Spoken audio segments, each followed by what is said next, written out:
Entonces son las dos partes, tanto la producción agropecuaria industrializada, como los pequeños productores que queremos que también vivan bien de la producción que realizan. Entonces, claro que contribuye al Plan México y contribuye a la autosuficiencia alimentaria del país para ya no estar importando, pues particularmente el alimento relacionado con el pollo. ¿Cómo están? Bien, muy bien. Hoy tenemos buenas noticias. Está con nosotros el secretario de Economía, Marcelo Ebrard Casaubon, y tenemos a dos distinguidos visitantes. A Fabio Sandri, es el CEO global de Pilgrim's Pride, y Jesús Muñoz, presidente y director general de la misma empresa en México. Ellos nos van a anunciar una inversión muy importante para el país. Y como siempre, al final de la conferencia, Noemí Juárez con Mujeres en la Historia. Le doy la palabra al secretario de Economía, después a Fabio Sandri, después a Jesús Muñoz y después recibimos sus preguntas. Adelante, secretario. Con su permiso, Presidenta, muy buenos días. Buenos días, Fabio, buenos días, Jesús, gracias por acompañarnos. Bueno, como lo ha señalado nuestra Presidenta, el día de hoy se anuncia una inversión muy relevante para México. La empresa de la que estamos hablando, Pilgrims, se puede traducir como peregrinos. Está aquí su CEO global, Fabio es brasileño, bienvenido, Fabio. Llevan 38 años en México. Van a hacer una inversión de $1.300 millones. Se va a llevar a cabo en este sexenio, empezando ya, por eso hacen el anuncio. Y la importancia que tiene este proyecto, esta inversión, es que además de los empleos que genera en diversas entidades, ahora les van a dar los detalles, son más de 4,000 empleos directos. La importancia estratégica es que uno de los objetivos del Plan México es aumentar la producción en México, sobre todo en tema alimentario. Entonces, la inversión que van a hacer significa, al término de la inversión, que México va a dejar de importar el 35% del total de las importaciones de pollo a México. Se producirán en nuestro país, que este es uno de los objetivos principales del Plan México. Entonces, es una inversión muy relevante, les damos la más cordial bienvenida. Nuestra Presidenta nos ha pedido que le demos seguimiento muy puntual a esta inversión por su implicación para la seguridad alimentaria del país. Adelante, Fabio. Muy buenos días a todas y todos. Es un honor estar aquí representando a los más de 12,600 colaboradores que formamos parte de Pilgrims México, una compañía que está por cumplir 38 años en el país. En los últimos 10 años, Pilgrims ha duplicado su producción en México, consolidándose con un motor clave de crecimiento para Pilgrims y para JBS, la compañía de proteínas más grande del mundo de la que formamos parte. Este crecimiento tiene un propósito claro: nutrir a las familias, porque para nosotros crecer no es solo producir más, sino hacerlo con responsabilidad, calidad y visión de largo plazo. Nuestra visión es ser la mejor empresa de nuestro sector, convencidos de que cuando hacemos las cosas bien, podemos seguir creciendo y generando oportunidades para un futuro mejor, tanto para nuestros colaboradores como para las comunidades donde tenemos presencia. Hoy, señora Presidenta, estamos aquí para reafirmar nuestro compromiso con México. Con mucho orgullo, compartimos nuestra intención de invertir $1.300 millones en el país de ahora hasta 2030. A continuación, Jesús Muñoz, presidente de Pilgrims México, compartirá más detalles sobre nuestras inversiones y sobre nuestro compromiso con la alimentación y con el futuro de las familias y comunidades mexicanas.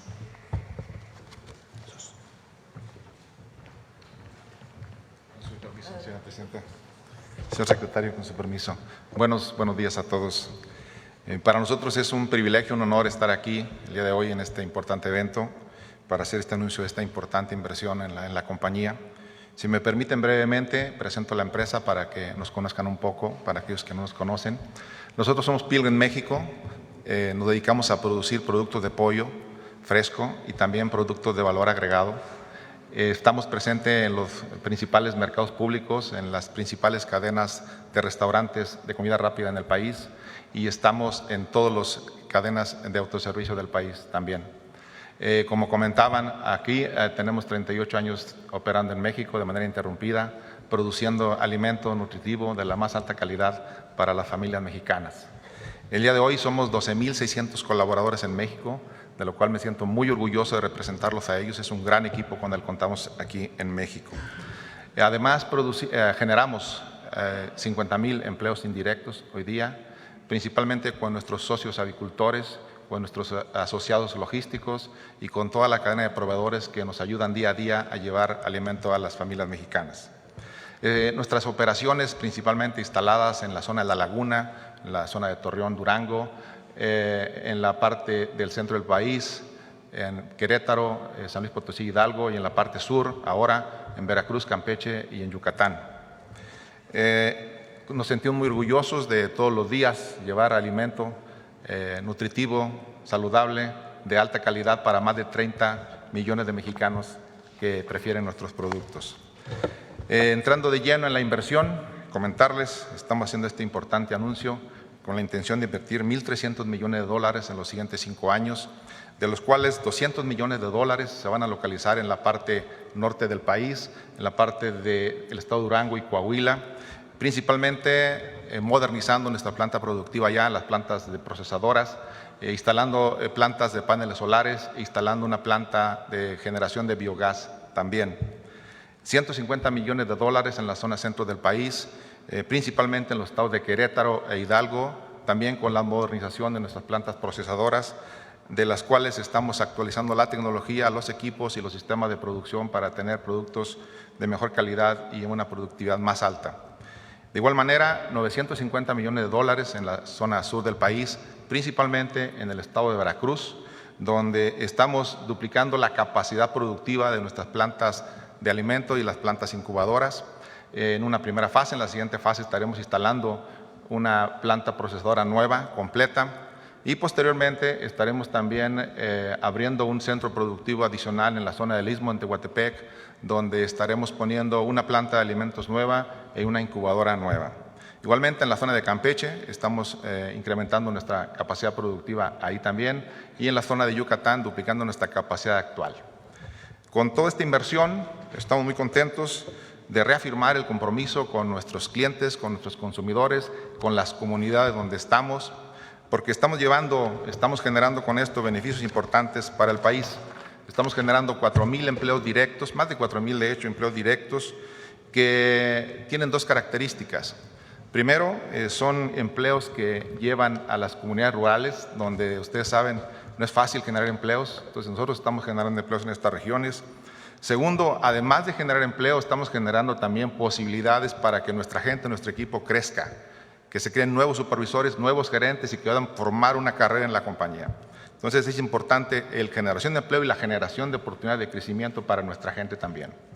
Adicionalmente, estamos incrementando la capacidad productiva, señora Presidenta, con más de 373,000 toneladas al año, lo que representa un crecimiento del 38% de nuestra compañía en México. Y si lo ponemos, como decía el secretario, a números actuales como una referencia, representa el 35% de las importaciones actuales de productos que importamos de ave.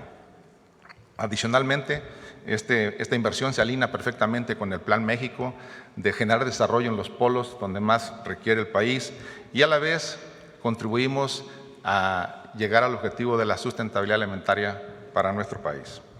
Con ello, reiteramos nuestro compromiso con nuestros socios aparceros, socios avicultores, con nuestros clientes, con nuestros consumidores y con nuestra comunidad también de hacer crecer lo que nos toca, de hacer nuestra parte. Estamos convencidos de que si trabajamos empresa, gobierno y sociedad, vamos a lograr los retos que tengamos enfrente y los objetivos que nos propongamos. Considero que esa es la fórmula ganadora hoy en día para poder superar lo que tengamos enfrente. Muchas gracias, señora Presidenta. Ahora sí, si quieren preguntas sobre el tema, si les parece, sobre el tema. A ver. Muy buenos días, Presidenta. Muchas gracias. Sabye Vargas, de Imer Noticias. Para el secretario de Economía, ¿cuánto suma ya la cartera de inversión extranjera hasta el momento y si se está alineando al objetivo que tiene el Plan México, por favor? Sí, con mucho gusto. Bueno, lo que tenemos en el portafolio de inversiones son 293,000 millones de dólares. Estos 1,300 millones de dólares están en ese portafolio, así como la inversión que anunció ayer General Motors por 1,000 millones de dólares. Entonces, esta semana nada más tenemos 2,300 millones de dólares. A nivel nacional, en el portafolio, 293,000 millones de dólares. También comentarles sobre las pláticas que ha tenido con autoridades estadounidenses. Ha tenido allá algunas conversaciones. ¿Cómo van estos diálogos en cuestión de los aranceles? ¿Cómo ha funcionado estos diálogos? ¿Cómo ha visto el común acuerdo? Bueno, hemos ido avanzando. Como ustedes saben, estamos en ambos países por entregar el reporte de la consulta que realizamos. Seguimos avanzando en ello. Esto ocurrirá antes de que termine el mes de enero. Fue lo que acordamos ambas partes y Canadá también. Estamos en tiempo y forma.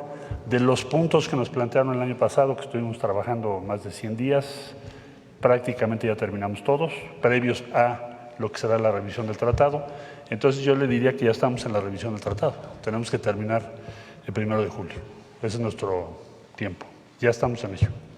¿Cómo ha visto en cuestión de mantener el tratado las autoridades estadounidenses? ¿Se están viendo con buenos ojos Bueno, estamos trabajando conforme a lo previsto en el tratado. Es un proceso de revisión. Eso es importante aclararlo, es el alcance que tiene el proceso. Y creo que hemos avanzado bien en todos aquellos puntos que preocupan a cada una de las partes y también ya tenemos claro cuáles son los puntos que van a tener digamos, mayor foco para cada país, mayor importancia, mayor prioridad o más alta prioridad. Entonces, estamos ya en ese proceso, literalmente, que se inició el año pasado con las consultas. Entonces, ya estamos en camino. ¿Cuándo es la fecha para ya definir o ya lo último de la revisión? 1 de julio es la que está establecida entre los tres países para la renovación del tratado y la revisión, llegar ya con una gran claridad de qué puntos cada país propuso y qué puntos se aceptan y cómo quedan. Muchas gracias. A ti. Otra pregunta. Ayer, Presidenta, se reunió con la Comisión Electoral, con la Comisión Presidencial Electoral, para definir sobre lo de esta reforma, esta iniciativa que se va a enviar al Congreso. Habló el coordinador de la bancada de Morena sobre que se tocaran algunos puntos como el recorte presupuestal y el desafuero a legisladores y también sobre pues si se van a mantener los soples. ¿Cuáles serían los puntos en estos temas que se han definido en la reforma electoral, Presidenta? Si quieren vamos con las preguntas del tema de economía. Bueno, ya nada más, bueno, del tema y sería… dejamos el otro tema una vez que despidamos aquí a nuestros invitados. Si les Perfecto. Bueno, del tema, mencionaron sobre la inversión en Istmo de Tehuantepec, me llama mucho la atención. ¿Por qué invertir allá en el Istmo, en una zona pues en Oaxaca? ¿Qué es lo que les llama la atención y sobre todo qué seguridad tiene México para poder invertir, sobre todo pues para empresas extranjeras? Muchas gracias. Muchas gracias por la pregunta. Evidentemente para nosotros es una zona muy interesante porque es muy apropiada para la producción avícola. Tiene las condiciones de clima, las condiciones necesarias para tener una productividad alta en esta región y además con esto completamos nuestro footprint en México de tener producciones en el norte, en el centro, en el sur del país y poder llevar proteína y productos de alta calidad a todas las familias mexicanas. Sobre el tema. A ver, la compañera. Gracias, Presidenta. Tania Damián, de Ángulo 7. Buenos días a todos los presentes. Sobre el tema de esta empresa Pilgrims, preguntarle sobre el tema de contaminación, cómo están garantizando que no haya contaminación en pues, las en las comunidades donde se instalan y también qué, digamos, qué beneficios tiene la población en donde se instalan. Por ejemplo, hablan de una planta en Veracruz, en el Istmo de Tehuantepec, bueno, la planta de Querétaro. ¿Cómo se garantiza que, que no se contamine y por otra parte, cómo se beneficia a la población además de los empleos directos? Gracias por la pregunta. Evidentemente, instalando todos los sistemas necesarios para tener una producción responsable. Afortunadamente, en el grupo, teniendo empresas en Europa, en Brasil, podemos traer buenas prácticas que se utilizan allá para poderlas poner en práctica aquí en la localidad y asegurar tener cero efectos en las comunidades. Esa parte la tenemos muy clara. Beneficios adicionales de los empleos, por supuesto, generamos prosperidad en las regiones donde ponemos nuestras plantas. Generamos fuente de empleo para la familia que está ahí completa, generamos movimiento económico en esas regiones. Entonces, es una importante acción el llevar empleos y prosperidad a esta región. Y respecto a que algunas veces habían acusado malos olores, ¿eso ya lo están controlando, digamos, por la producción masiva de pollos? Correcto, sí. Hoy día la tecnología ha avanzado muchísimo, hay sistemas para control de toda esta situación y producir de manera amigable sin afectar las comunidades. Gracias. A usted. Y preguntarle al secretario Marcelo Ebrard sobre el tema de cuántas empresas ya se pasaron de esta forma de las reglas del país más favorecido al TEMEC. ¿Tiene algún indicador de cuántas empresas estarían, digamos, ya haciendo su comercio a través del TEMEC o cómo está viendo con la iniciativa privada? Porque decían que si hacen con el país más favorecido, bueno, con estas reglas de la OMC, no tenían las ventajas o tenían el arancel del 25% y varias empresas comerciaban con estas reglas de la OMC y había la intención o se pidió a las empresas que se pasaran al TEMEC. ¿Ha pasado este tema, o sea, de que se pasen al TEMEC? ¿Cómo está viendo ese panorama? Sí, claro que sí. Mira, cuando se inició la administración del presidente Trump, las exportaciones de México a los Estados Unidos estaban más o menos repartidas 50-50%, 50% con las reglas del tratado y 50% con nación más favorecida. Así funcionaba el sistema. Eso significa que cuando tú tienes reglas de origen dentro del tratado, es decir, tienes que comprobar, certificar en dónde produces las piezas, por ejemplo, de un automóvil y qué proporción debe tener de piezas fabricadas en Norteamérica, se elevó el porcentaje. Entonces, para algunas empresas era más fácil exportar por nación más favorecida. La tasa de nación más favorecida promedio en ese tiempo era 2.5. Cambia el sistema, evidentemente, en este último largo año en materia comercial, muchos cambios de aranceles, en fin. Y hoy en día ya no está 50-50, está 85-15. O sea, el 85% de todas las exportaciones están conforme a las normas del Tratado de Libre Comercio entre México y Estados Unidos. O sea, el tratado se hizo más importante, porque si no te sale más caro si te vas por la otra vía. Cuando no cumples esas reglas de origen que establece el tratado, pues entonces tienes aranceles más altos, ya no el 2.5. Por ejemplo, en la industria automotriz tienes 2.5 más 25 que pusieron nuevo, pagarías 27.5. Entonces, el 85% en resumen ya está dentro del Tratado de Libre Comercio. Creció el número de empresas que están en ese tratado.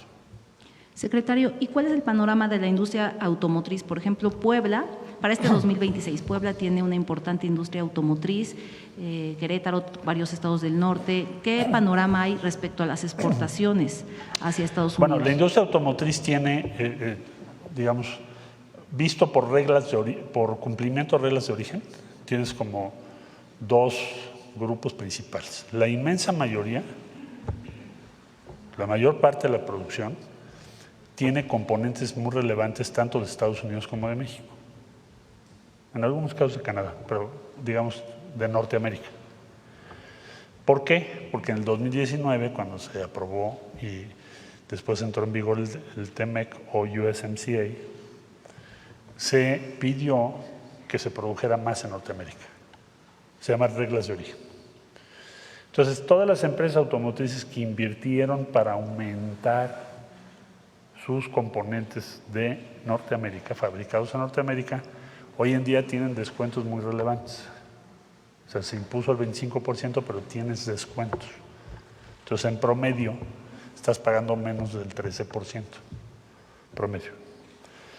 Si tú no tienes partes fabricadas en Norteamérica y especialmente en los Estados Unidos, entonces tienes una tarifa más alta.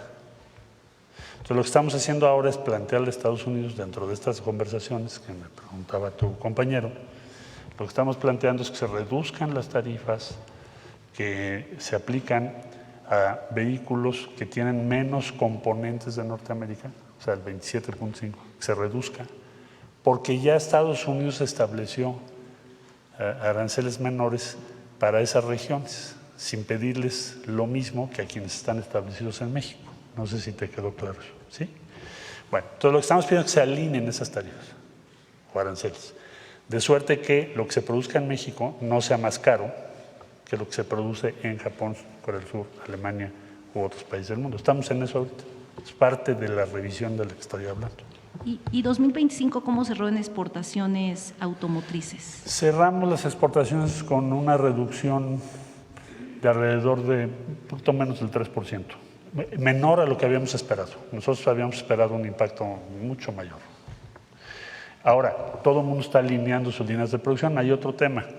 Estados Unidos quitó el estímulo a los vehículos eléctricos. ¿Te acuerdas que se estableció un estímulo si tú comprabas un vehículo eléctrico en los Estados Unidos de $7,500? Lo quitan. Entonces, ¿qué pasa?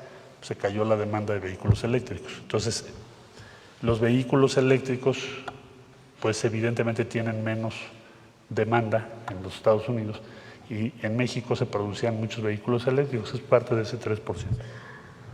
¿Y el panorama para este 2026 sería igual una reducción parecida o esperan algún tipo? Depende de la demanda en Estados Unidos. Depende cómo se comporte la demanda en los Estados Unidos, porque es nuestro mercado principal. Es difícil anticiparlo, pero no se prevé que haya una caída relevante. Gracias, secretario. Y tengo un tema de Puebla, de un profesor desaparecido. No sé si se la puede hacer ahorita de una vez o… Terminando, si quieres. Sobre el tema. A ver, ¿quién más? No es sobre el tema. A ver, aquí el compañero. Vamos a tomar otras dos preguntas sobre el tema. Buenos días, Presidenta. Buenos Alonso días. Urrutia de La Jornada. ¿Cuáles serían las prioridades de México en la renegociación del tratado comercial? ¿Qué énfasis pondrían para replantear las negociaciones? Bueno, lo vamos a informar ahora que se presente la síntesis que decía yo de la consulta que se llevó a cabo. Tenemos que entregar ese documento a la Presidenta de la República, en primer lugar, y al Senado de la República. Ahora, ¿qué te podría yo decir? Bueno, en primer lugar, queremos que se mantenga el tratado. Ese es nuestro primer objetivo estratégico. Segundo, queremos que el sistema de solución de controversias siga funcionando y se fortalezca para que no tengamos decisiones intempestivas que afectan a diferentes industrias. Y estamos planteando también pues, que haya reciprocidad o paridad en varios de los mecanismos, por ejemplo, el mecanismo laboral, y en otras áreas en donde nos gustaría que fuera de esa manera. Claro que esto lo presentaremos de manera más formal, pero serían como la esencia, y que se cumplan también las cartas paralelas del tratado, así se llaman side letters, que, por ejemplo, en el caso de acero se establecían procedimientos o procesos de consulta de 60 días que no se han seguido, y ha habido varios incumplimientos en esa materia. Entonces, en pocas palabras, nosotros ¿qué nos gustaría? Que se consolide, se fortalezca lo que hoy tenemos en el tratado, porque ha funcionado. ¿Quién dice que ha funcionado? Bueno, pues hay que ver nada más los números del crecimiento del comercio entre ambos países y el éxito que se ha tenido en números de empleos. Ahí es el punto de partida. Nosotros así lo vamos a presentar en el documento. O sea, el punto de partida es este tratado que ha significado para los dos países, México, Estados Unidos, y para Canadá.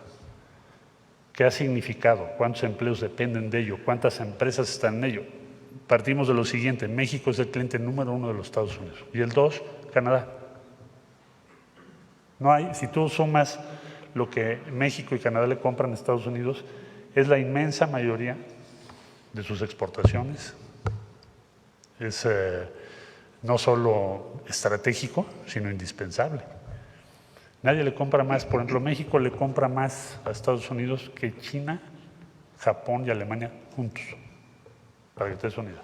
Lo primero que vamos a hacer en el documento que vamos a presentar es decir, ¿por qué es importante? ¿Qué hemos ganado? ¿Qué significa para nuestro país y para nuestros socios? ¿Y por qué vale la pena fortalecerlo? Con la conclusión de la revisión del tratado, ¿se podrían alejar estas distorsiones de sistemáticas amenazas de aranceles? Bueno, los aranceles, en el caso de los Estados Unidos legalmente, y siempre ha existido la previsión del 232, o sea, no puedes en el tratado modificar esa disposición legal que existe en los Estados Unidos. Pero el sistema de solución de controversias y lo que prevé el tratado nos ayuda para reducir márgenes de incertidumbre en materia de aranceles y nos obliga a los tres, no nada más a los Estados Unidos. Por eso es importante preservarlo. ¿Cuál es el balance de las consultas que hubo en México con los sectores productivos? Bueno, lo vamos a presentar. Yo diría que en esencia lo que vimos es, nadie plantea que se modifique sustancialmente el tratado. Hay un consenso, diría yo, en México respecto a lo que acabo de exponerle, en favor del tratado que se mantenga, porque es lo que se consulta. La primera consulta es: ¿lo mantenemos o no lo mantenemos? Es la primera pregunta. Y participaron muchos sectores, incluyendo el sector obrero, el campo, las empresas, las cámaras industriales, de comercio, en fin. Entonces, sobre ello, todos los consultados en nuestro país nos dijeron: hay que mantenerlo. Muy bien. Lo segundo es: ¿qué planteas que se revise o se mejore, o se perfeccione, o se modifique? Entonces ahí tienes muchas, muy diversas propuestas, dependiendo del sector al que nos refiramos. Entonces es lo que vamos a presentar pues ya en la última semana del mes de enero. Más allá de las descalificaciones que ha hecho el presidente Trump, ¿cómo percibe usted la postura de los negociadores estadounidenses al arrancar? Bueno, tenemos un buen diálogo, muy profesional, prácticamente tenemos contacto cada semana, sea física o por Zoom. Tenemos varios equipos de trabajo funcionando. El trabajo, cuando estás en esta materia, de acuerdo a un tratado, te va generando acumulativamente entendimiento y base de confianza. O sea, te queda muy claro qué cosas no estás de acuerdo y avanzas en todo lo que puedes, que sí puedes llegar a un acuerdo. Tienes que presentar tus argumentos, tus cifras, tus datos, tus estudios. Hemos presentado muchos análisis muy bien hechos, creo yo, respecto a cómo funciona la integración económica de los dos países, porque la mencionamos mucho, pero no necesariamente todo el mundo la entiende. O sea, recuerdo que una vez hicimos un video que nos lo pidió la presidenta que lo exhibiéramos, incluso aquí en la mañanera, de cómo una bolsa de aire de un vehículo se produce entre los tres países y puede cruzar la frontera 9 veces. Eso no necesariamente todo el mundo lo tiene claro. Es una bolsa, la bolsa que lleva el volante para un accidente, así se produce. Una turbina puede llegar a cruzar los tres países hasta 12 veces, porque funciona como una región integrada. Entonces, ¿por qué se transporta una turbina de México a Estados Unidos o a Canadá? Porque Canadá tiene una base de minerales y procesamiento de minerales que no tenemos en Estados Unidos o en México, de algunos minerales, por ejemplo, el aluminio, muy, muy especializado. Entonces, tienes que mandar tu turbina para que le pongan las piezas que se necesitan, o te mandan las piezas ya fabricadas y aquí las integramos. En México se van a empezar a hacer aleaciones ya muy complejas que solamente se hacen en 3 países del mundo, para el caso de turbinas de aviación. Para el caso de la industria automotriz, pues son miles de piezas que cruzan de un lado al otro. De manera que esa tarea de compartir esta información, de explicar esto. Nosotros estamos muy cerca de las empresas que están establecidas en México, porque son empresas que tienen miles de empleos. Piensa la industria automotriz, es 1/3 de todos nuestros empleos en la manufactura o de la industria aeronáutica. De manera que con las empresas hemos trabajado mucho para presentar esta información. Entonces yo diría que vamos en buen camino. O sea, no me escapa que por supuesto cuando hay una revisión pues hay quien quiere sacar más ventaja. Habrá empresas que digan, no, yo quiero más protección, por supuesto, y que va a ser una discusión y a veces una deliberación compleja. Eso no se me escapa, eso siempre sucede. Pero el curso de los trabajos yo diría que es muy bueno. ¿Ha habido acercamientos con el gobierno canadiense bilaterales para enfrentar la negociación? También con mis homólogos canadienses hemos estado trabajando y también desarrollando lo que sería, bueno, ¿cómo podemos aumentar nuestra correlación, nuestro comercio, nuestras inversiones con Canadá, que es un socio muy importante para México? Y en eso estamos trabajando. Vamos a ir presentando los resultados. ¿Cuándo le entregarían al presidente las conclusiones? En la fecha que ella nos instruya, pero ya estará listo la última semana de enero. A finales de mes se entregan entonces ya las conclusiones a nivel de los 3 países. Los 3 países tenemos que presentar qué nos dijo.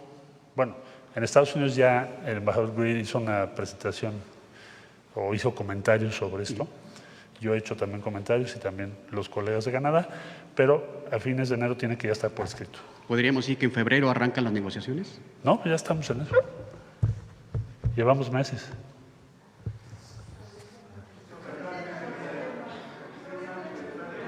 Sobre el tema, a ver.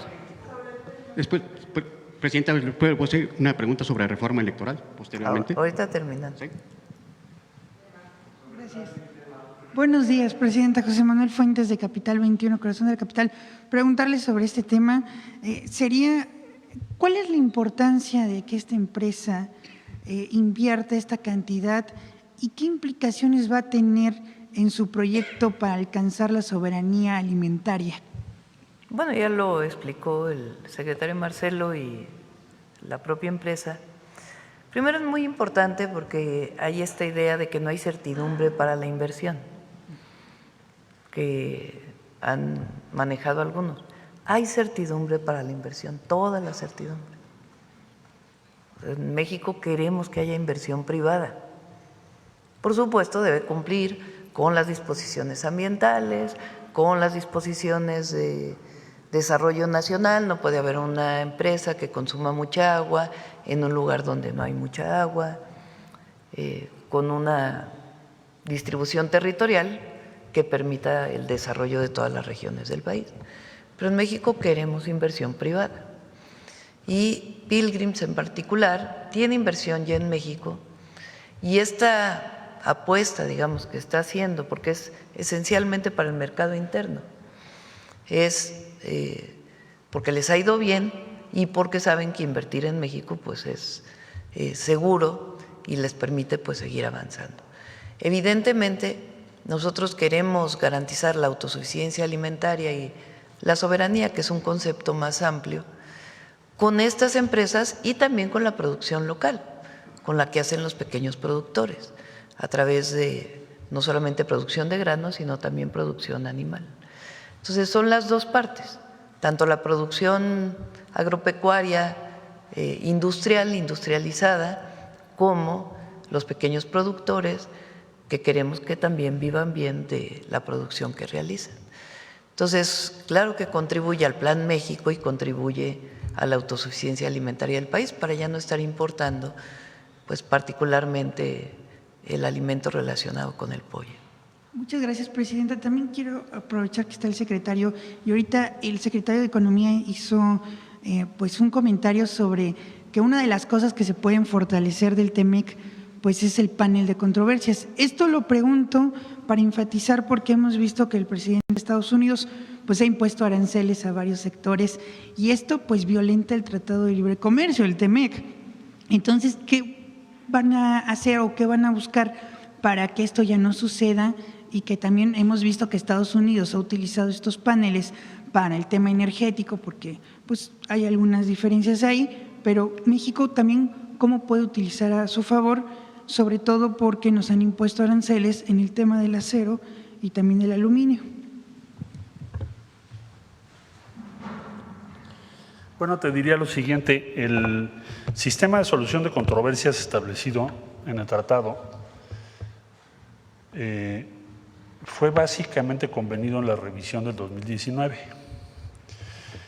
Digamos que ese fue el planteamiento más relevante para México. Equivalente al que hizo o hiciera entonces la primera administración del presidente Trump sobre el mecanismo laboral, o sea, de que se esté cumpliendo las normas laborales en empresas. Bueno, ese sistema de solución de controversias para nosotros es extraordinariamente importante, porque no quiere decir que siempre vas a ganar el panel, ¿no? Nosotros ganamos un panel y perdimos uno. Pero nos parece sumamente importante porque en el panel hay una esfera igualitaria, simétrica. La otra vía es que hagas una negociación pues, de cada tema en donde siempre estás en desventaja. Por eso para nosotros es muy importante. ¿Qué pensamos que se debe fortalecer? Bueno, lo que te puedo decir a estas alturas es de que sea más ágil, en la medida de lo posible, y que abarque más campos, de manera que reduzca, ¿cuál es el objetivo final? Reducir la incertidumbre sobre la aplicación del tratado, lo más que podamos. Ese es el objetivo, que además lo comparte pues todas las empresas de los 3 países, ¿verdad? Entonces, esa será una de los objetivos a lograr. Otro tiene que ver con el mecanismo laboral que ya comenté ahorita, es decir, que también se aplique en los demás países, no solo en el caso de México. Y que los estándares ambientales que se le pidan a México los cumplan también ellos, igualitos. Entonces, bueno, hay muchos temas, pero estos serían sobre el mecanismo de solución de controversias que es tan relevante para nuestro país. Ahora, sobre la imposición de aranceles, los Estados Unidos tienen una norma y nosotros también tenemos varias normas que podrían permitir la imposición de aranceles. Por ejemplo, un antidumping. Nosotros acabamos de iniciar el antidumping respecto a manzana. Hay otro respecto a cerdo. Si te demuestro que hay un dumping, sí te puedo imponer una cuota compensatoria y eso es compatible con el tratado. Lo que no es compatible es que se tomen medidas respecto a materias reguladas en el tratado y que no hay una forma expedita de solución. A eso vamos, que sea más expedito. Muchas gracias, secretario. Y presidenta, por último sí le quiero preguntar, porque ya se cumple un año de la ejecución del Plan México, que usted lo anunció en el Museo de Antropología, preguntarle cuál es su reflexión de este plan y también qué se espera para 2026, qué sectores se tienen que seguir fortaleciendo, sobre todo porque me acuerdo muy bien que se presentó pues también el Plan México en el sector farmacéutico, que usted ha dicho que se va a fortalecer para el tema de los medicamentos, ante esta narrativa de que pues, no hay medicamentos, etcétera. Y también hemos visto que se está fortaleciendo un intercambio pues con otros países y que forma parte también del fortalecimiento del Plan México. ¿Qué le hace falta al Plan México también, presidenta? Y muchas gracias. Ya lo vamos a presentar pronto. Es parte también de este fondo de inversiones que estamos desarrollando. Yo pienso que a más tardar en 15 días ya lo vamos a tener. Y ahí pues haremos un balance de lo que impulsó el Plan México en 2025 y cuál es la planeación para 2026. Entonces, como en 2 semanas más o menos, estaremos presentándolo. Probablemente haremos también un evento, sea en el Museo de Antropología o en algún otro espacio, donde invitemos tanto el sector empresarial, trabajadores y distintos sectores de la sociedad mexicana. Pero vamos bien, la economía de México va bien. ¿Qué queremos?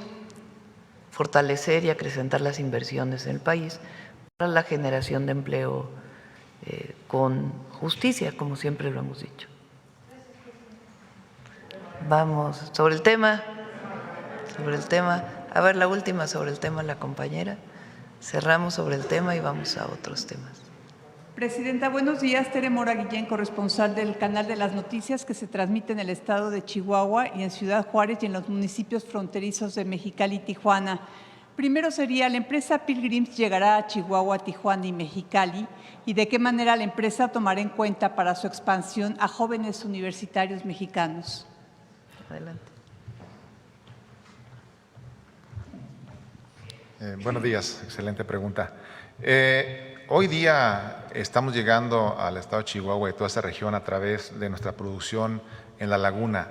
De ahí tenemos varios centros de distribución y hacemos esa cobertura atendiendo toda la región hoy día. Producción en el corto plazo no tenemos previsto en esa región. Más sin embargo, le contesto la siguiente pregunta que es muy interesante. ¿Cómo estamos apostándole a la juventud? Les quiero compartir que en Pilgrims México tenemos un programa de trainees donde cada año seleccionamos alrededor de 30 jóvenes, entrevistamos a más de 800, 900 jóvenes de diferentes universidades que están a punto de terminar y pasan un proceso de selección, hablan inglés, están preparados y se convierten en candidatos para ser supervisores, superintendentes y gerentes en plantas procesadoras en Estados Unidos, en Canadá, ahora viene Brasil y en Europa. Recientemente tuve la oportunidad de visitar Europa y me tocó con suerte ver mexicanos que salieron de ese programa trabajando allá con posiciones muy interesantes. Entonces aprovecho para invitar a este programa que tiene la compañía de que sumen los jóvenes. Es una oportunidad para tener una carrera profesional en una empresa como es la nuestra. Gracias por su pregunta. Muchas gracias. Ahora, tengo otra pregunta, Presidenta. La próxima semana comienza la Feria Internacional de Turismo FITUR en Madrid, España. Usualmente asisten gobernadores y secretarios de turismo, así como empresarios y prestadores de servicios turísticos. Hace unos días la secretaria de Turismo convocó a los servidores públicos a no cometer excesos ni abusos al asistir a restaurantes y almacenes. Se estima que aproximadamente 1,000 mexicanos estarán en Madrid. ¿Qué otras acciones de control tienen contempladas para que no se deteriore la imagen de nuestro país como ha pasado en anteriores ferias? ¿Cómo capitalizará nuestro país en la promoción turística el asistir como país invitado a la FITUR? Van muchos mexicanos y mexicanas, tanto gobernadores como algunos de sus equipos, está ya la secretaria de Turismo. Pues lo que recomendamos, claro que cada gobernador tiene su decisión, porque van de todos los partidos, no de uno o de otro, pues es que no lleven grandes comitivas, que no utilicen recursos públicos para estos viajes, o que si van a utilizar recursos públicos, porque ponen digamos un stand, una feria, un área importante de sus propios estados para promover el turismo en sus estados. Pero pues que no haya excesos, esa fue la recomendación y se va a cumplir. La mayoría de los gobernadores o todos los gobernadores y gobernadoras lo van a hacer bien. Bueno, la feria es muy importante, se está dedicando a México. ¿Y cuál es el objetivo? Pues traer más turismo al país. Estas ferias van personas dedicadas al turismo, promotores del turismo, y ahí se hacen acuerdos de que si un congreso viene a México, de que si un, ¿cómo se llaman los grandes barcos? Un crucero va a venir a México, que si puede haber una inversión de un hotel en algún lugar, que más vuelos, por ejemplo, vayan al aeropuerto de Tulum, de Cancún, de la Ciudad de México. Ahora en particular pues se está promoviendo muchas actividades alrededor del Mundial. Entonces es una actividad muy importante. Cerramos con muy buenos números del turismo en 2025, muy buenos. Voy a pedir a Josefina que venga para que ella los pueda exponer y después que presente también los resultados de la feria. Entonces es un evento muy importante. Es en España y pues ya vendrán a informar de los resultados. Presidenta, ¿cuál es su opinión de que el día de ayer Estados Unidos anunció que va a frenar visas de inmigrantes a 75 países? Que aquí no está México, desde luego. Bueno, pues no quiero entrar en mucha controversia. Hay cosas en las que estamos de acuerdo y hay cosas en las que no estamos de acuerdo. Y también perdón. Hasta ahí. También le preguntaría, el TEMEC no contiene ajustes promigrantes, pero sí incluye disposiciones laborales robustas y mecanismos de movilidad temporal para profesionales. ¿Cuál es su opinión al respecto? Bueno, hay mecanismos principalmente con Canadá, que es muy importante, y obviamente no está exactamente en el tratado, pero uno de los temas pendientes que tenemos con Estados Unidos, pues es el tema de los mexicanos que están allá, sobre todo, y de que se permita generar una condición, porque ellos necesitan trabajadoras y trabajadores mexicanos, que se pueda generar una condición en un esquema migratorio que sea factible para ambos países. Pero bueno, ese es otro tema que tenemos pendiente con Estados Unidos. Por lo pronto, los temas laborales pues son parte del tratado y consideramos que están bien establecidos y que en todo caso deben fortalecerse de ambos lados, como bien lo menciona el secretario. A un año del Plan México, el camino no ha sido fácil ante las amenazas de imposición de impuestos y acciones del gobierno norteamericano. ¿Cómo se contempla potencializar el plan que ha sido bien recibido por el sector empresarial e inversionistas extranjeros? Ya lo vamos a presentar. Muy bien, y por último.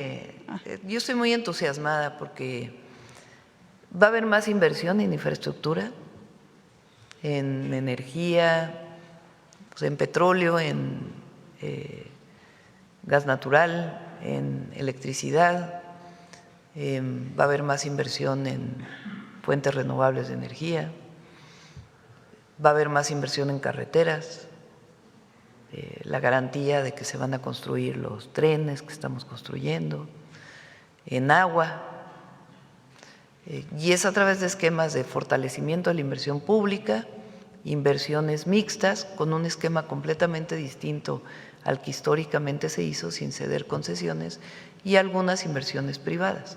Eso es solamente en infraestructura, pero hay muchas otras inversiones productivas que estamos seguros que vienen a México a partir de este año. Ese es el caso de Pilgrims y otras inversiones que están en la cartera que tiene Secretaría de Economía, y además estamos facilitando las inversiones a través de la ventanilla única. Entonces, es un buen año para México y el Plan México se va a ir consolidando. Y por último, Presidenta, ¿cómo va la elaboración de la reforma electoral? Eso ya lo vemos. Ahorita que despidamos a nuestros amigos que vinieron a informar sobre Pilgrims. ¿Les parece que con esto cerramos esta ronda de economía? Muchas gracias, Presidenta. Sí. Y ahora contestamos las otras preguntas. Nos despedimos para que… Pásense para acá, nos tomamos una foto aquí. Noemí, vente tú también.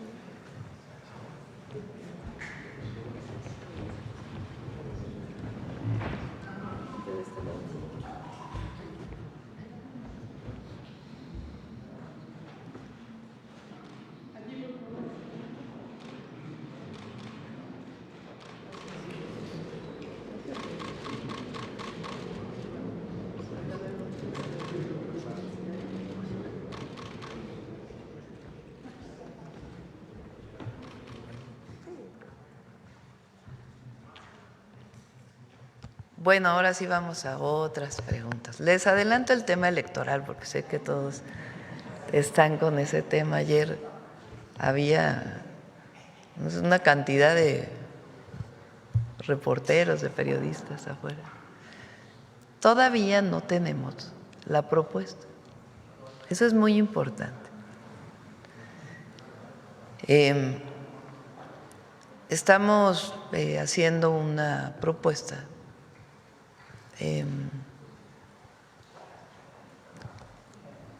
que tenga que, primero, para que no digan, porque ya la calificaron, ¿no? Ya le pusieron ley Maduro,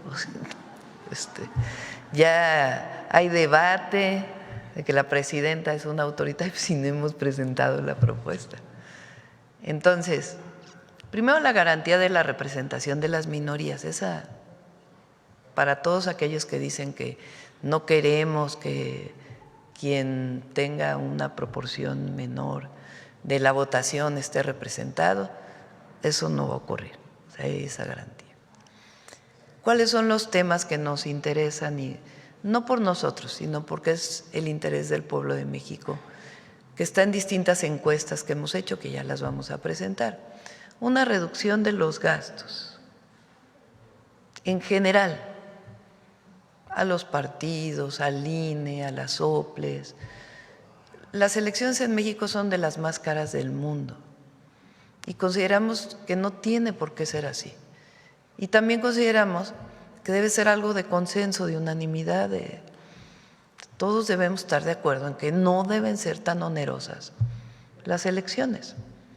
Entonces debe haber una reducción de lo que representa el costo de las elecciones y las instituciones electorales al país, para el bien del país y del pueblo de México, y que esos recursos se utilicen en otras cosas, obviamente sin afectar la operación de las instituciones autónomas, que no se trata de quitarle autonomía al INE, no se la vamos a quitar,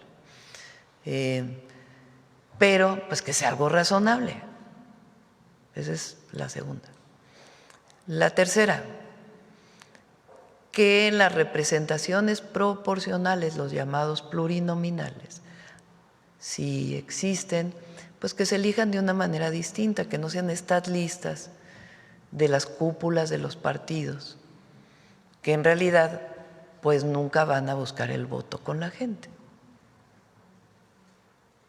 ¿Qué más creemos que debe estar en una reforma electoral? Mayor participación de la ciudadanía en las decisiones del país. Eso se llama democracia participativa. No solamente en las consultas generales que se hacen, sino también, eso hay en algunos estados y sería muy bueno que fuera en todo el país, que los municipios, los habitantes de los municipios puedan participar en las decisiones que toma el municipio a partir de consultas, que no necesariamente se pueden hacer cada 3 años, sino que se pueden hacer cada año, por ejemplo. O sea, mayor democracia participativa, la participación de la gente en las decisiones de su comunidad. Entonces, eso es otra cuestión que nos interesa. Y el tema de cómo es la participación de los mexicanos en el exterior.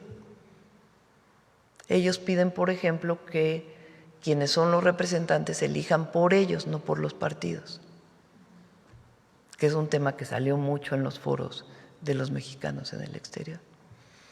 Esencialmente eso es. No hay, ni se le quita la autonomía al INE, ni estamos diciendo que ya ahora solo los que ganen uninominalmente la elección van a tener representación en las cámaras.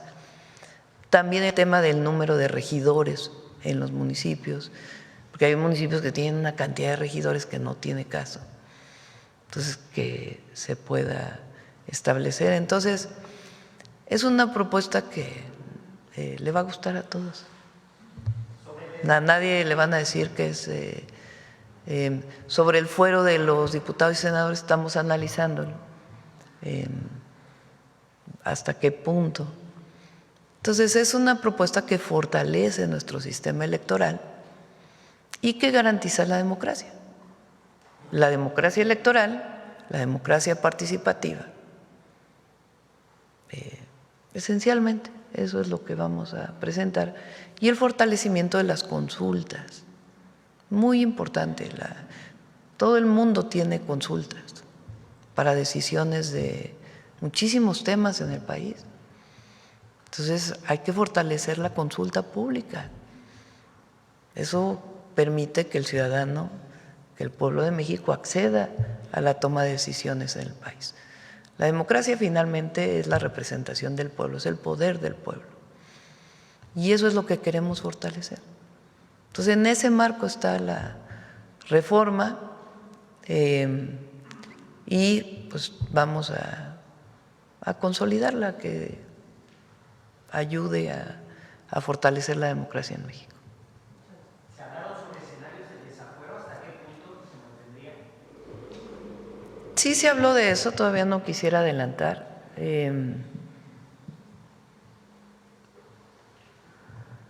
Y bueno, ya lo platicaremos, ya no quiero abundar mucho más. Eso es lo que ya va a venir en la propuesta, el fortalecimiento de la consulta, no solamente nacional, sino estatal y municipal. O sea, que la gente pueda tomar decisiones sobre el rumbo de su comunidad. El tema de la representación proporcional, si bien tiene que existir, los plurinominales famosos, lo que le molesta a la gente pues es esta cosa de la definición de cúpulas, que vienen las encuestas así. O sea, se decide quiénes son los que participan, pues que la gente también participe en la decisión de quiénes son quienes pueden participar en esa lista. Entonces, está muy interesante. También estamos definiendo eso. Yo creo que primera semana de febrero, más o menos, por ahí, ya vamos a tener la propuesta. Bueno, ¿quién más? A ver, la compañera. Y luego acá, que desde antier andas pidiendo la palabra. Gracias, presidenta. Karina Aguilar, del diario 24 Horas, buenos días. Preguntarle, ¿cómo va a ser esta negociación con los aliados de PT y del Partido Verde? Ellos se han opuesto en demasiadas ocasiones a la reducción de las prerrogativas porque son finalmente pues con lo que sobreviven. ¿Cómo iniciarán esta negociación? Y nos comentaban ayer los coordinadores parlamentarios que primero tendrán que convencer a los aliados y luego se presentaría la iniciativa. ¿Es así? Pues tiene que haber diálogo. La Secretaría de Gobernación y la Comisión están dialogando con todos. Se hicieron los foros y una vez que se presente la propuesta, pues ya también dependerá de los diputados y los senadores en su aprobación. Para el tema de las consultas sí tiene que haber algunas reformas constitucionales, pero no son grandes reformas constitucionales. ¿Cuántas reformas constitucionales estarían planteando para llevar a cabo esta reforma electoral? Ya ven que el otro día les dije de un programa que había cuando era niña, no sé si se acuerda Marcelo, el concurso de los 64,000 pesos. Lo llevaba Pedro Ferriz Santa Cruz, el papá de Pedro Ferriz. Búsquenlo ahí en el YouTube. Yo ya lo busqué porque me acordé el otro día. Y entonces había concursantes, se les hacían preguntas. Si contestaba, pues ganaba primero 2,000 pesos. Podía seguir concursando hasta los 4,000, hasta los 64,000, donde ya los ponían en una cabina para que nadie les soplara con los oídos tapados. Así estamos con la reforma electoral.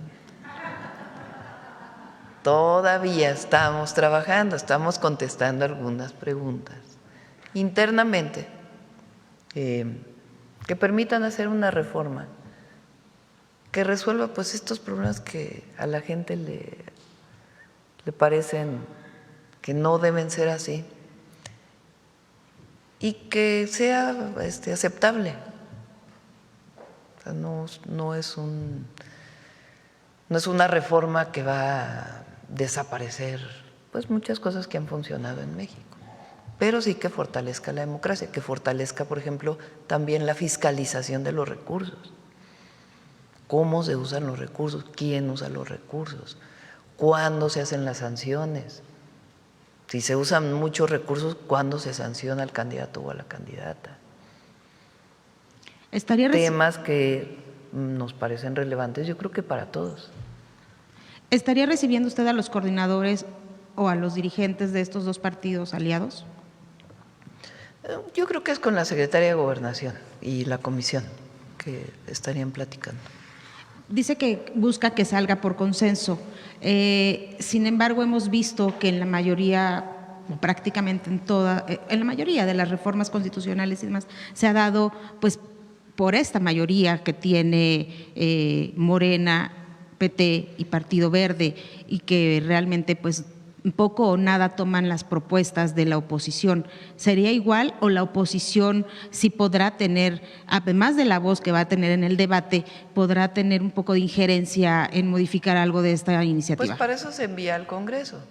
Ahí es donde pues podrán hacer algunas modificaciones si así lo consideran.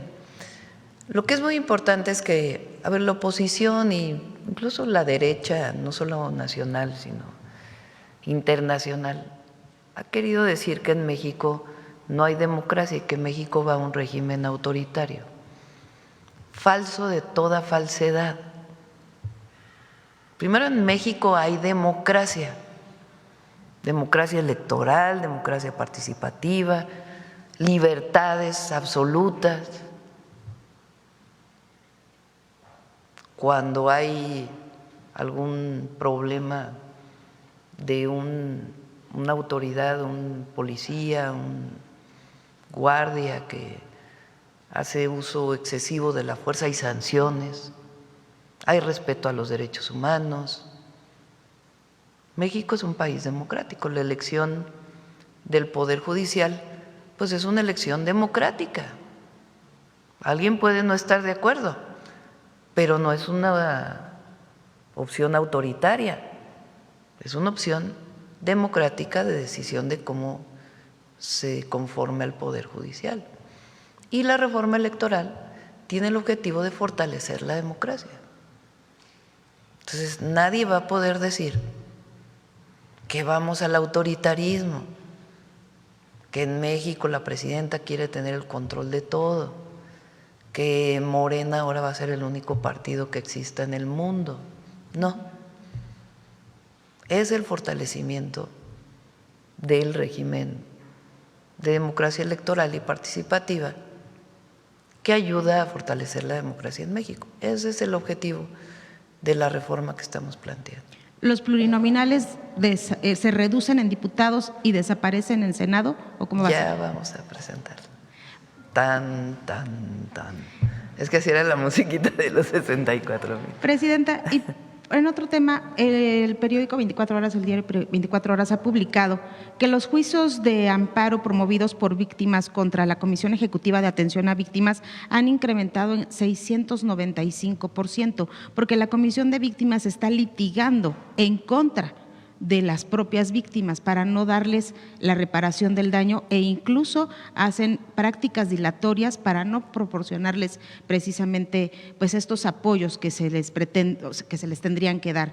¿Pediría usted una revisión? ¿Qué se estaría haciendo con esta CEAP? Habría que ver en qué es lo que mencionas. La ley de víctimas tiene establecido muy claro y además ha habido muchos casos de reparación integral del daño en donde se van incorporando pues a las nuevas decisiones. La Comisión Ejecutiva de Víctimas tiene un marco en el cual se establece junto con las fiscalías o en otros casos dentro de la propia ley de víctimas hasta dónde alcanza la reparación integral del daño. Hay algunos casos donde las personas piden mucho más de lo que está establecido en la ley. A lo mejor son los casos que tú mencionas, no tengo la certeza.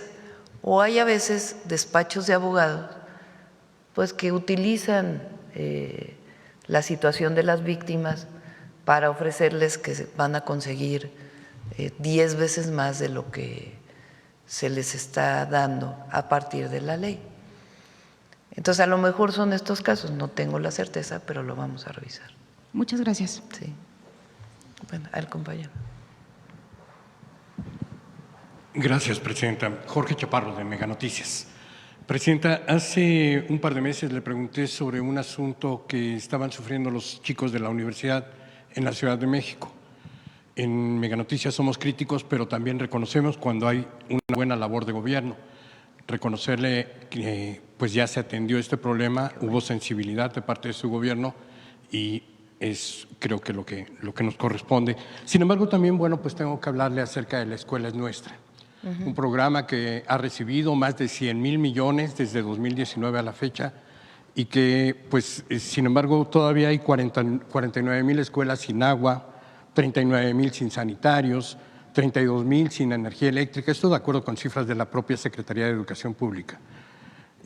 Los programas que se aceptan o que se hacen a través de La Escuela es Nuestra, pues carecen de control específico por parte de la autoridad. Y entonces esto permite que haya discrecionalidad en las escuelas.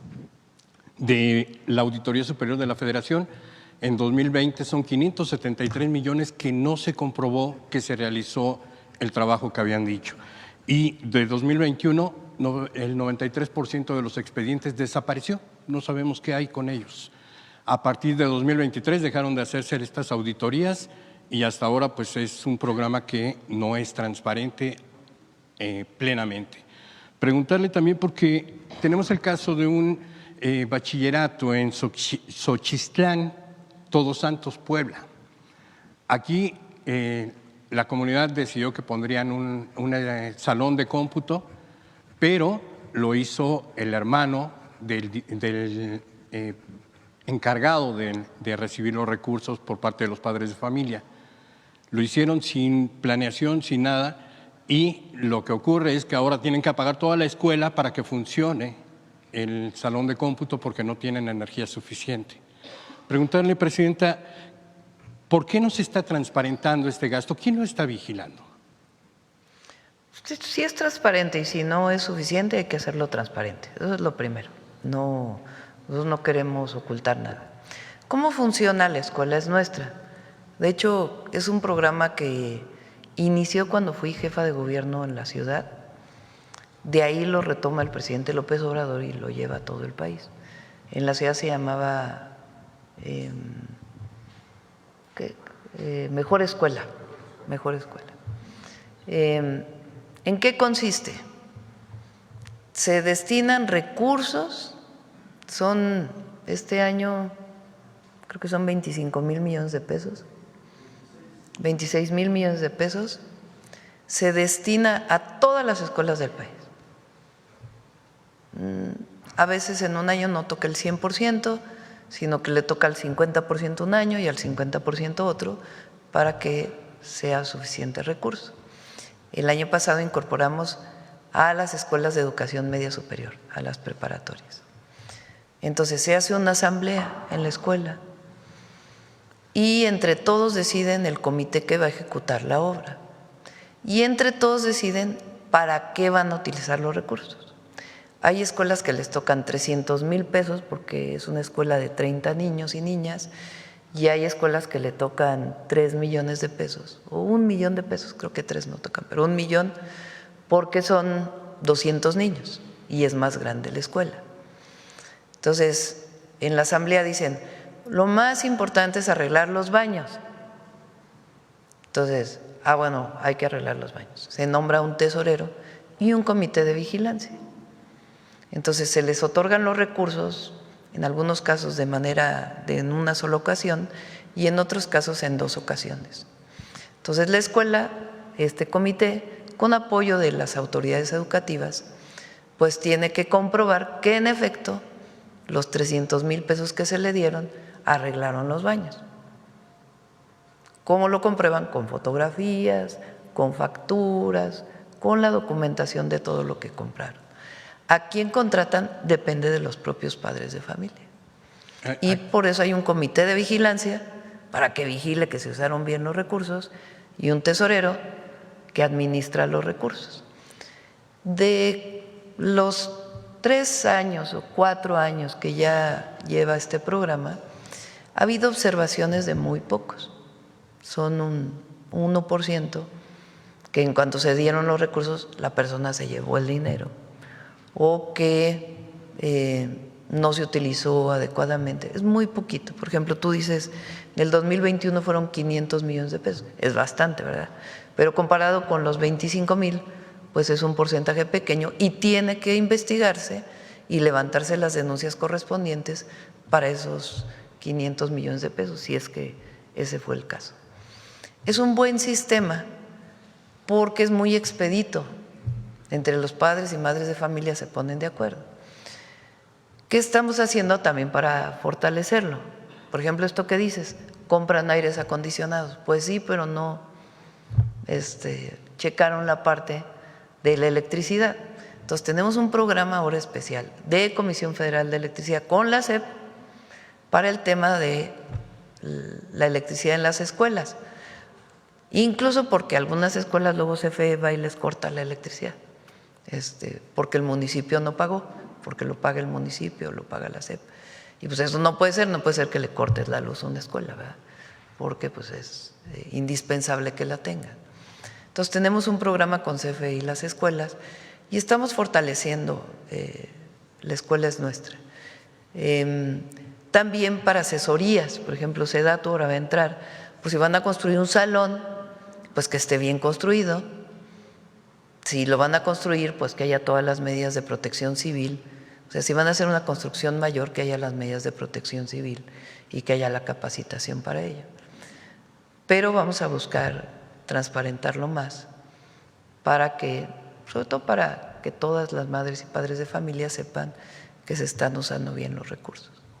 Gracias, Presidenta. También hace algún tiempo le pregunté, incluso me hizo favor de convocar a la secretaria Raquel Buenrostro en torno a estos ventiladores que vendió una empresa inglesa y que no ha cumplido con el contrato.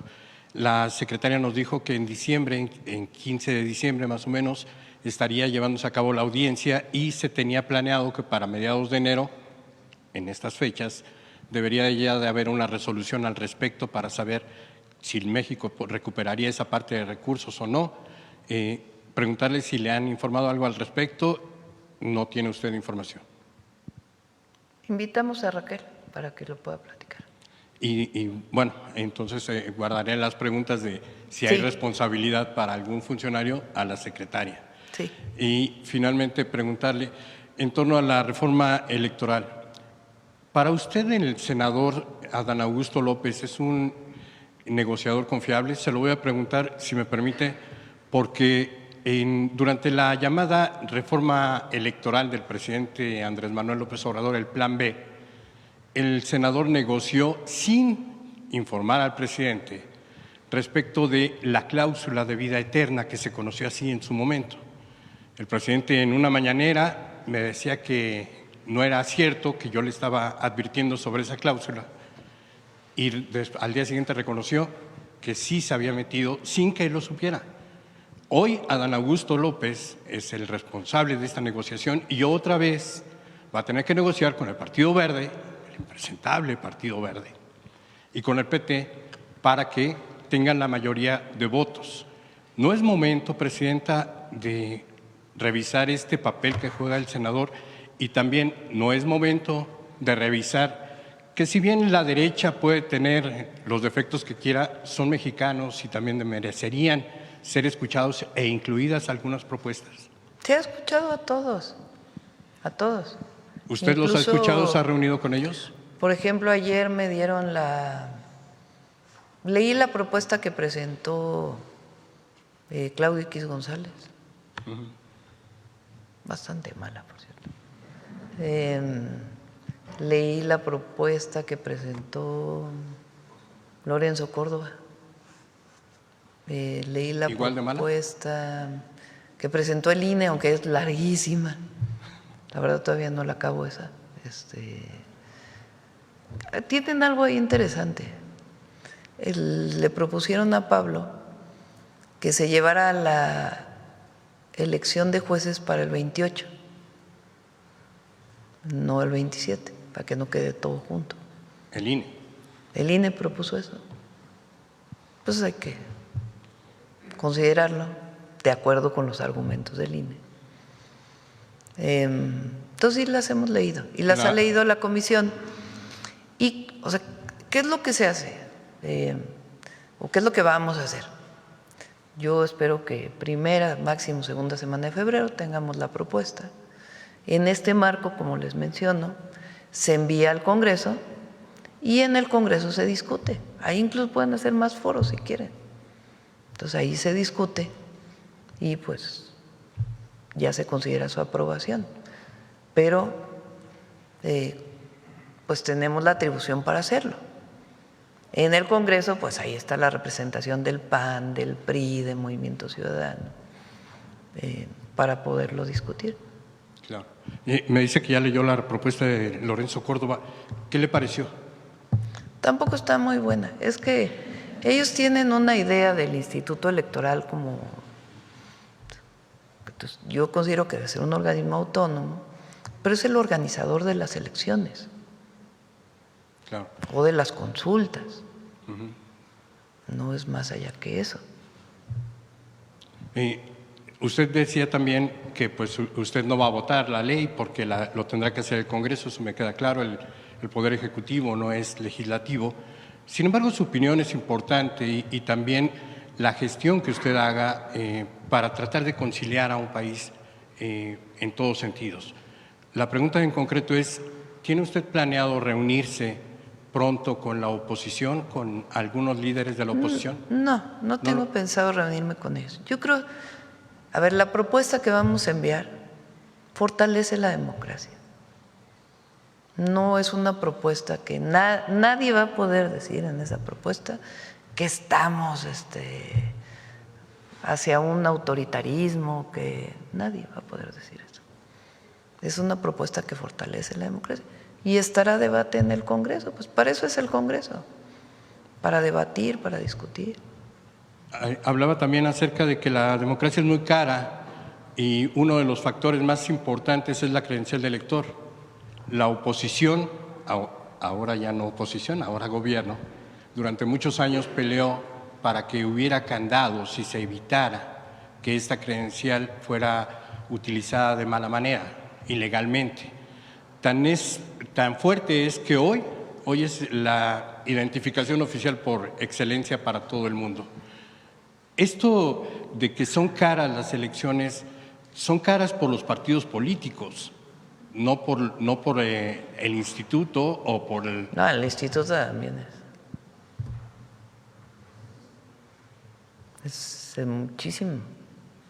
muchos recursos. Todavía no sé si ganan menos que la presidenta o más. No sé cuántos ganen más que la presidenta. ¿Qué estaría usted pensando? Porque también escuché que habría presupuesto para OPLES y ya no desaparecerían. Ya lo vamos a presentar. No comamos ansias, ya viene. Pero no, obviamente habrá quien no esté de acuerdo, pero estamos respondiendo de los dos temas centrales que le preocupan a la gente, al pueblo. El tema de esta representación de las cúpulas de los partidos como plurinominales, sin desaparecer la representación proporcional. Y al mismo tiempo, el tema pues del oneroso que es todo el sistema. Entonces va a dar una respuesta razonable, muy razonable. Ok, muchas gracias. ¿Perdón? Él es el coordinador parlamentario lo eligió los propios senadores de Morena, es el coordinador parlamentario de Morena en el Senado, y él pues en el Senado negocia, igual que Ricardo en la Cámara de Diputados, igual que lo hace Anaya para el PAN, que por cierto tuvo 6 años fuera y regresó con fuero. ¿Quién más está ahí de coordinadores? ¿Quién es el coordinador del PRI? Añorbe. Nah. ¿Quién es el coordinador parlamentario del Senado del PRI? ¿Cuántos senadores tiene el PRI? 13. ¿Cuántos de mayoría? Durango y… no, Durango ganó Morena. Los dos tienen el de minoría. En Coahuila sí, ¿no? Sí es de mayoría. ¿Quién más? El profe Anaya, ¿no? Del PT. Castañeda, Clemente Castañeda. Son los coordinadores de los partidos. Vamos. La última pregunta. Ya preguntaron ya mucho. A ver, la compañera que no ha preguntado. Buenos días, Presidenta. Soy Ivonne Menchaca, reportera de Grupo ASIR.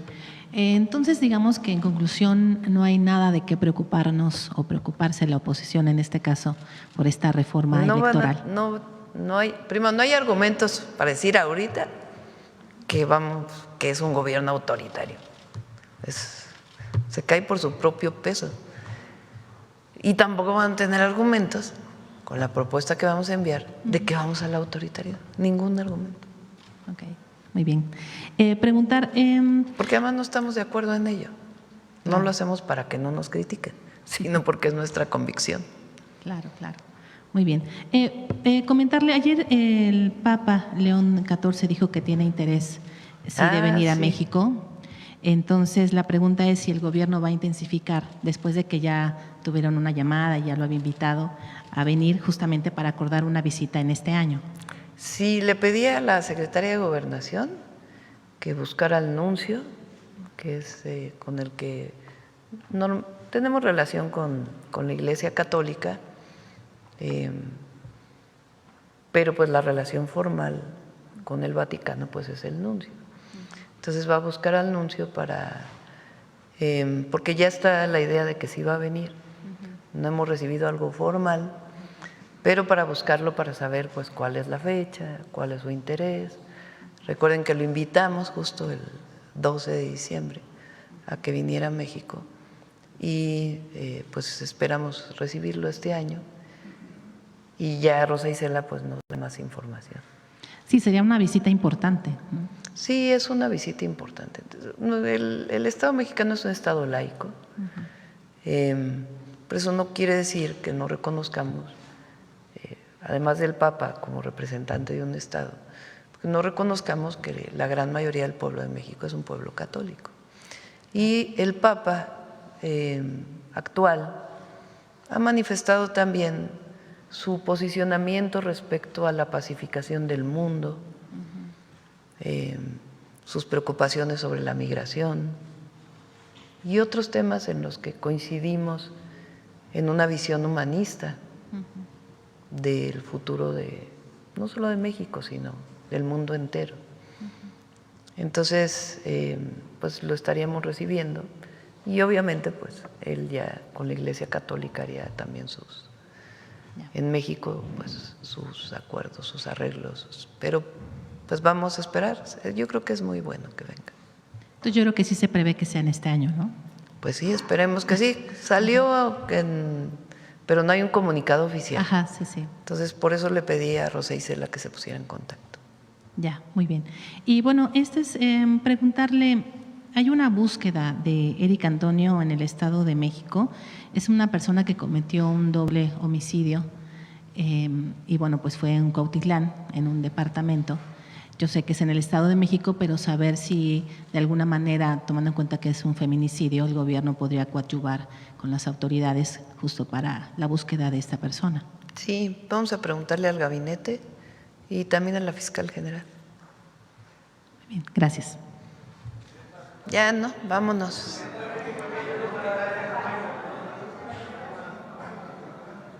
Mujeres en la historia. Vamos, Noemí.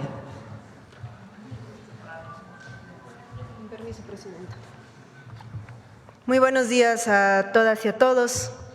Entre 1915 y 1916, el país estuvo dividido en una guerra civil entre las distintas facciones revolucionarias. Mientras eso ocurría, en Yucatán, el gobierno de Salvador Alvarado lanzó la convocatoria para realizar el primer congreso feminista en nuestro país, que tuvo lugar entre el 13 y el 16 de enero de 1916. Es decir, estamos conmemorando el 110 aniversario de este encuentro de mujeres. La intención del primer Congreso Feminista fue el discutir y el proponer una profunda transformación para las mujeres. En la convocatoria se podía leer que para que puedan formarse generaciones libres y fuertes, es necesario que la mujer obtenga un estado jurídico que la enaltezca, una educación que la permita vivir con independencia, buscando en las artes su subsistencia honesta, que de este modo los hijos que constituyen la patria futura se eduquen imitando en las madres edificantes ejemplos de labor y de libertad. Conozcamos una revolución, la revolución de las mujeres, en medio de la Revolución Mexicana. En enero de 1916, en plena Revolución Mexicana, 600 mujeres asistieron al primer Congreso Feminista de Yucatán, que se llevó a cabo en el Teatro José Peón Contreras, en Mérida. Las congresistas, en su mayoría profesoras y opositoras del régimen porfirista y huertista, se reunieron para discutir sobre los derechos de las mujeres. Educación, libertades, incorporación de las mujeres a la vida política y profesional. El evento fue convocado por el gobernador constitucionalista de Yucatán, Salvador Alvarado, pero el movimiento feminista tuvo dos liderazgos fundamentales. Elvia Carrillo Puerto, yucateca, profesora rural autodidacta, defensora de las mujeres campesinas y fundadora de la Liga Feminista Campesina en Motul, Yucatán, y Hermila Galindo, originaria de Durango, activista feminista, colaboradora de Venustiano Carranza y propagandista del constitucionalismo, quien se valió de su cercanía al poder para impulsar las demandas de las mujeres. La convocatoria al primer Congreso Feminista fue publicada el 28 de octubre de 1915 y la organización estuvo a cargo de un comité integrado por las profesoras Consuelo Zavala Castillo, presidenta, Dominga Canto Pastrana, vicepresidenta, Adriana Vadillo Rivas y Rosina Magaña, secretarias, Amalia Gómez Aguilar y Gregoria Montero, prosecretarias, y Adolfina Valencia Ávila, tesorera. El evento comenzó con un programa musical y el discurso inaugural de la vicepresidenta del Congreso, Matilde Acevedo de Paullada. Hermila Galindo no pudo asistir, pero envió una ponencia titulada La mujer en el porvenir. La ponencia de Galindo desató la polémica. Planteaba la igualdad intelectual entre el hombre y la mujer, demandaba el derecho al voto para la población femenina y proponía la educación sexual, una idea que fue rechazada por las congresistas más conservadoras, quienes la calificaron de inmoral. El sufragio femenino, impulsado por 31 congresistas, también desató un álgido debate. No se logró un consenso, solo se consiguió avanzar en la aceptación de la educación cívica y la participación política femenina en cargos municipales, considerados aptos para mujeres dado que no requerían una vigorosa condición física. En el primer Congreso Feminista de Yucatán, prevalecieron una interesante variedad de posturas, desde las más conservadoras y moderadas, hasta las tendencias feministas más radicales de la época. Sin embargo, el evento dejó temas pendientes y voces fuera del debate, como las mujeres campesinas e indígenas, sobre todo mujeres mayas, que quedaron excluidas, dado que el evento estaba dirigido a mujeres profesoras, alfabetizadas y dedicadas a la educación. A finales de 1916, también en Yucatán, se realizó el segundo Congreso Feminista, donde se profundizó el debate sobre diversos temas. Ambos encuentros representaron un hito en la organización feminista de principios del siglo XX, pues a la par de la lucha social de la Revolución Mexicana, las mujeres emprendieron su propia lucha por la emancipación económica y laboral, el acceso a educación y la igualdad de derechos frente a los hombres, incluidos los derechos políticos. Con los congresos feministas de Yucatán, se inició hace más de 100 años, una de las luchas más importantes para las mexicanas del siglo XX, el sufragio femenino. Que el primer Congreso Feminista se llevara a cabo en Yucatán no fue fortuito. Fue el producto de décadas de luchas de mujeres que antecedieron este encuentro. Por ejemplo, la profesora Rita Cetina, de quienes hemos comentado ya en esta sección y quien lleva el nombre de uno de los programas sociales más importantes en educación en nuestro país. Rita Cetina, también una mujer que fue precursora en la educación científica de las mujeres, hasta Elvia Carrillo Puerto, sufragista y también defensora de estos derechos. No es fortuito que este congreso se llevara en Yucatán, ya que decenas de mujeres alzaron la voz para construir los cimientos de una transformación social. Sin saberlo, estaban construyendo también lo que muchos años después podríamos decir y que hoy nombramos un tiempo de mujeres. Muchas gracias.